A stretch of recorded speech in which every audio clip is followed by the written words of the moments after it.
Hey everybody. Today's the day I'm finally going to get around to going down the stream and trying to collect some more stock for my native tank here. In the middle of the last week or so, I finally got rid of that Mayan cichlid that was causing so much havoc in this tank, and now it's time to start restocking it a little bit.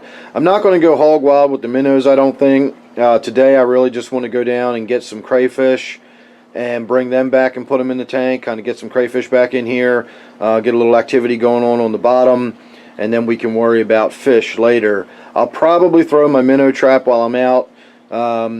We can go down in another day or two and check that and see if we've got anything interesting in it. I'm not committed to bringing anything home necessarily. Just getting the trap out there will be a start, and then we can see where we go from there. So it is pretty chilly out today. We are now into October. The stream is going to be pretty chilly. So I've been kind of dreading doing this. I've been putting it off for most of the day. As I said, it is the afternoon now, so we're going to take a drive down the street and then we're going to go get our feet wet. But I've got my good sealskin socks on and they should keep my feet warm, and we can talk more about that once we get down to the water's edge. So give me a minute. I'll see you down there. Alright, the first thing we're going to do is get the trap thrown out, and then we'll get down there and get in the water a little bit. Oh wow, I can see a ton of minnows down there in the bottom. I seriously doubt they're coming out on camera or not, but right down there in that little low area where it's deepest is a school of about, I don't know, 50, maybe 75 minnows of some sort. Probably creek chubs.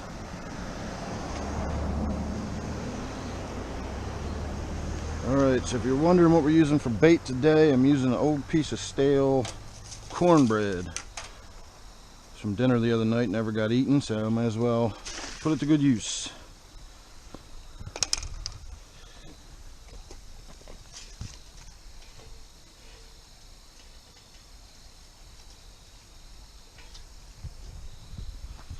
Alright, now let's go get in that cold water.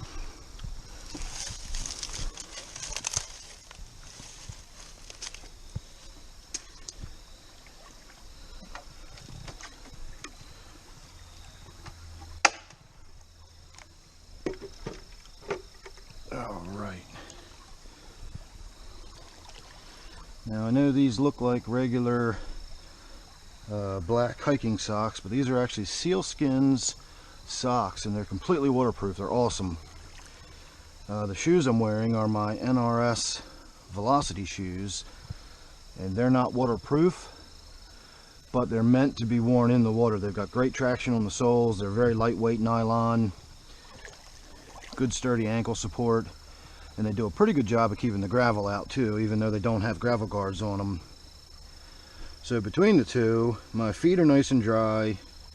The socks are thick enough that they are insulated. They almost act like a dry suit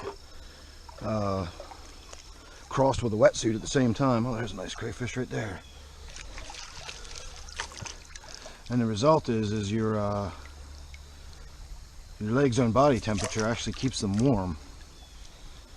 So despite the fact that this water is quite chilly, my feet are doing just fine. I can't get him out of this net. He won't let go of it. There we go. I just wanted to get all that gravel away from him. He'll let go once you take the pressure off of him. But I didn't want to put a bunch of gravel down in my bait bucket here. Alright, I didn't see anything right off the top of my head over there, so let's come out this way. That's a little too deep for me to get out to. That's where all those minnows were swimming. And again, today I'm not going to worry so much about catching any minnows. If I happen to catch some, that's fine. But I'm not going to go looking for them. I am going to go over here into the rocks a little bit and see if I can't rummage up some crayfish.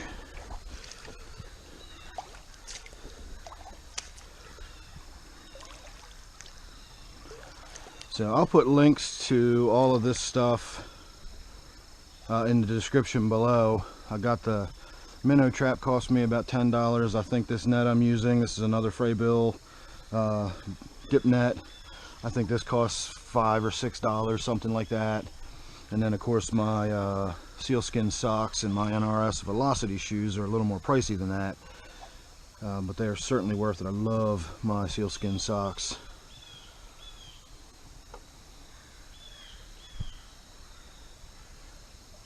And I'm not seeing much in the way of crayfish over here either.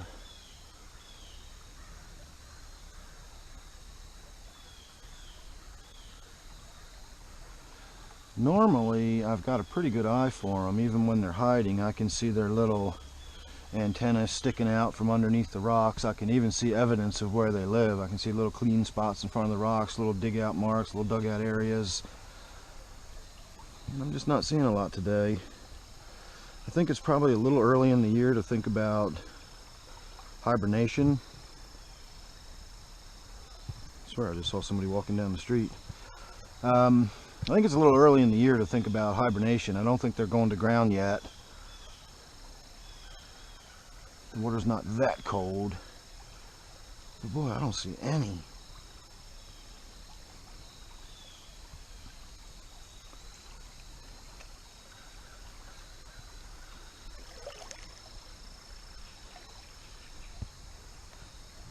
And you do have to be careful not to go in above the top of the sock. The water will go down inside the socks if you take a step too far.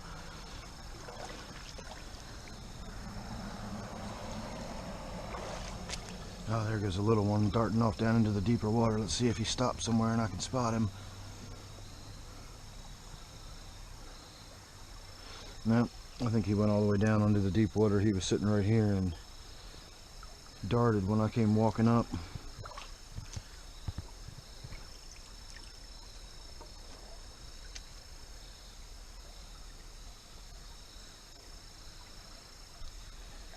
In a nice warm summertime, I can usually spend 5 or 10 minutes just right in this little area and come out of here with enough crayfish to make it worth coming down here. And it does not look like that's going to be the case today. We've got one.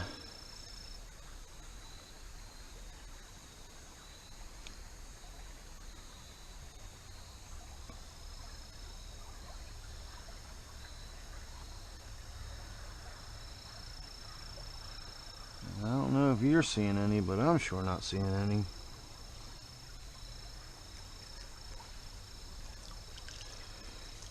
Alright, well, I'm going to call that good because I don't see anything worth even doing down here. I suppose we can walk across the street and walk upstream a little bit. Just have a little look around, see if there's anything worth seeing over there.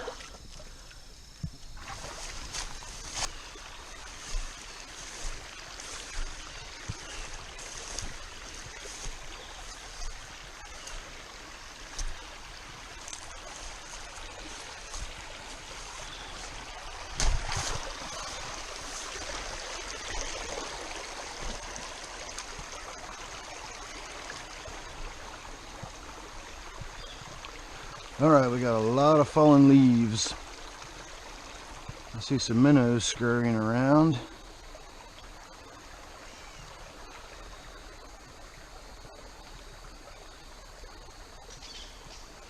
There's a nice little school of small minnows out there, but again, I'm not going to bother with them right now. They're so tiny, I wouldn't worry about it anyway.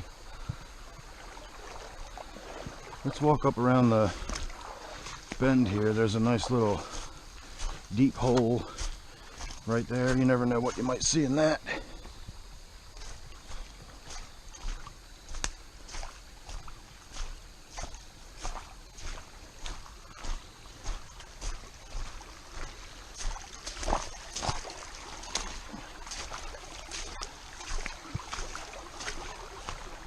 Well, you can definitely tell summer's over. Alright, let's see if we can't spot some crayfish lying around up here. This isn't really good crayfish area. It's not rocky enough. There's not enough caves and cover for them. But you never know. You might see one lying out somewhere.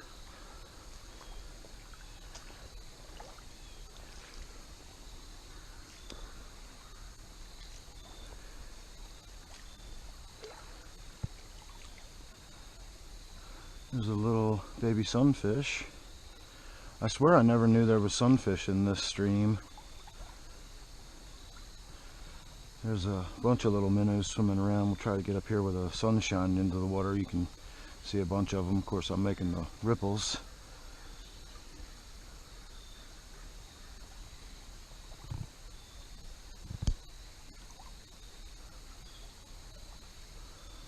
See if I can run a net through there and pull some out. I doubt it. They're too far away for me to even really reach anyway. They're all the way down there in the bottom, and I'm about as far out as I can go.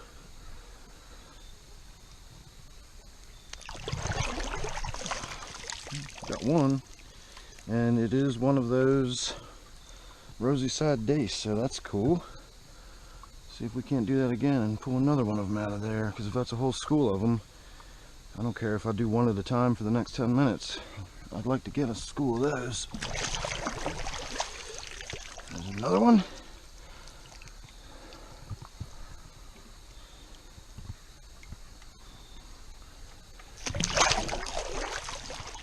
Nothing.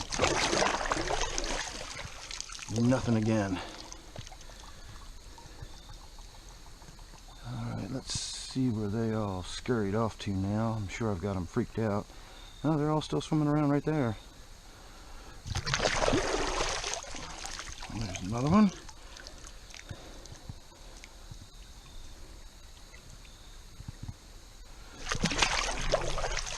And there's another one. That's a big one.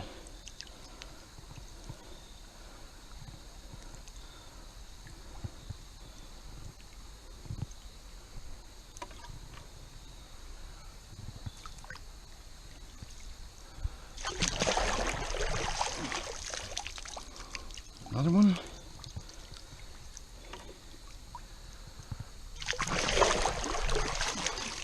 Got two that time.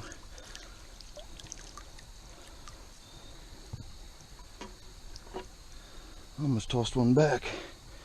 And I just took one step too far, and I can feel the water working its way down my sock now. That's alright, it's a small price to pay. That's a different species, but it was still a nice little minnow. There. Just outside of my reach. Alright, well, I just dunked my leg again, so let's let that settle down. Let's come up here for a minute.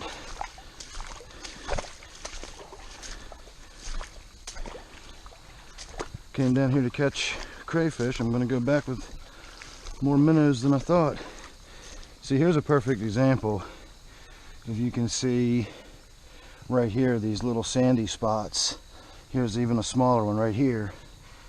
Here's even a tiny one right there. You can see that little bit of fresh sand coming out. Something's living under there. Could be some kind of fish, could be a crayfish. If they were crayfish, they were really small.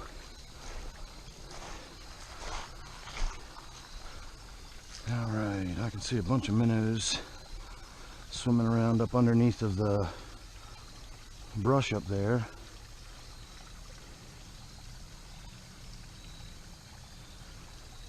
That's about all I see, so I'm not going to go worrying about trying to catch them. I was just hoping maybe we could see some crayfish when we got up here, and I don't.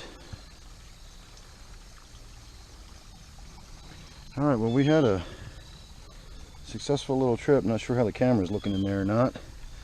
We got quite a few of those rosy side dace, and I'm gonna take another swipe or two on the way back out.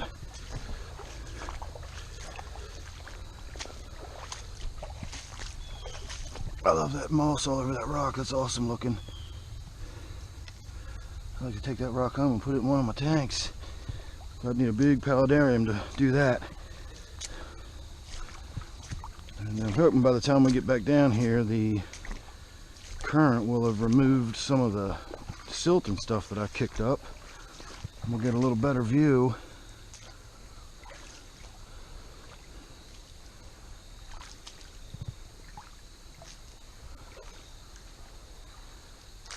I can see them all right in there, so they're back. Well, they never left.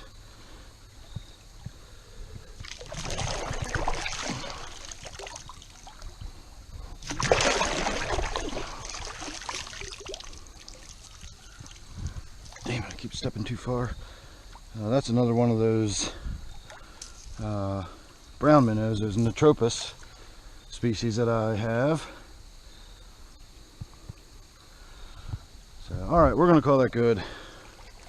I really took a step too far that time. I can feel the water working its way almost down to my foot at this point. So we're going to close this up. These are nice little bait buckets.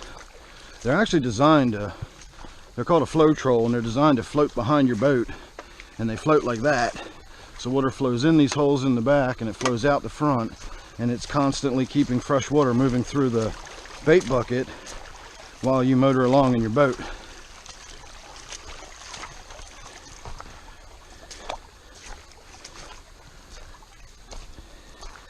And you can clip the door open while you're using it and then snap it shut when you're not, so that's convenient too. And like I said, I'll put links to all this stuff down below if you want to check any of it out. So alright, I just gotta make my way through all the high grass here and get back up to the truck, and I guess I'll see you back at the tank. Alright, and we're back here at the house, and I just wanted to show you really quickly. Oh look, Squeaker came out to visit us. I did actually have my socks on underneath of my sealskin socks, and you can see where I was talking about, where the water ran down inside of the sock, but otherwise my feet are completely bone dry. Absolutely love my sealskin socks. They're awesome. Alright, it's off to the basement. I'll see you in a minute. Alright, there you go. So I didn't bother filming the whole transitioning them into the tank. All I did was pour them in. It was no big deal. I am using my camcorder instead of my phone, and it's a little difficult to operate with one hand while I'm trying to do something else with the other. So you missed all that. Again, no big deal. It was just me pouring some fish into the tank. I really like the way they look already. These rosy side dace are absolutely beautiful. And if you'll notice, there's one really bright sort of golden colored minnow in there. And again, I'm not sure. I believe that's a Natropus species rather than the creek chub. But they look so similar to me, and I'm just going by what other people have told me and pictures I've seen. So I'm not an expert on any of this. To me, they're all just minnows. I do know those rosy side dace. One of my viewers did identify them for me, and they're so striking and noticeable that it's hard to miss them. So I'm happy now that I've got them in the tank and nothing's that's going to be eating them. And maybe we can let them grow, and maybe they'll color up more while they're in here. And in not too long a period of time, I can add to it, and we'll have a really pretty school of those swimming around. And you know, honestly, I would be happy with this tank with a nice fat school of those rosy side dace and a nice fat school of those golden shiners that I had last year, and some crayfish crawling around on the bottom. And that could be the basis of the tank. I could always throw in like an American flagfish or a sailfin molly would look really good in the tank. There's some things I can do. Ooh, I just had a really good idea, but I'm not going to talk about that just yet. I got to let that one sink in for a minute, but that's a really good idea I just had. Ooh, now I'm excited. Alright, I'm going to go because I want to actually think about what just popped into my head for a moment there. And I'll get back to you on that. So look forward to some changes coming to this tank. Now that that Mayan cichlid is out of the tank, we can actually start having some fun with this tank again in a much more community and attractive way, and a lot less aggressive, attacky sort of way like we did with that Mayan cichlid and when I had that big green sunfish in here. So we'll have to wait and see how it plays out with the green sunfish that is currently in here. I've also got that algae eater in here, and he's actually been acting up the last half an hour or so. It's been in here and swimming around and darting and dashing, and is acting very much like a fish that's not happy with its conditions. So I'm wondering if something's not changed in this tank that's made this Chinese algae eater here unhappy with being in the tank. I'm zooming in on a rock, not the fish. There's the fish. So I'm not really sure what's going on with that. It could be just the new additions in the tank. There's another crayfish in the tank. All those minnows swimming around. Maybe it's just upset about that. Honestly, the first time I've seen this behavior is just today, since those minnows have gone in the tank. Maybe it's running out of natural forage in the tank. I'm not really sure, but I'm going to be keeping my eye on that and finding out what's going on with that algae eater. Maybe I do need to start throwing more shrimp pellets in the tank after all. Anyway, I'm going to go ahead and wrap that up. This has already been a long video with the trip down the street and everything. So make sure you're subscribed. You don't want to miss anything I got coming up. It's always going to be something with me. You never know, indoors or outdoors. Don't forget, this one is my native tank. And I'll see you real soon in the next one.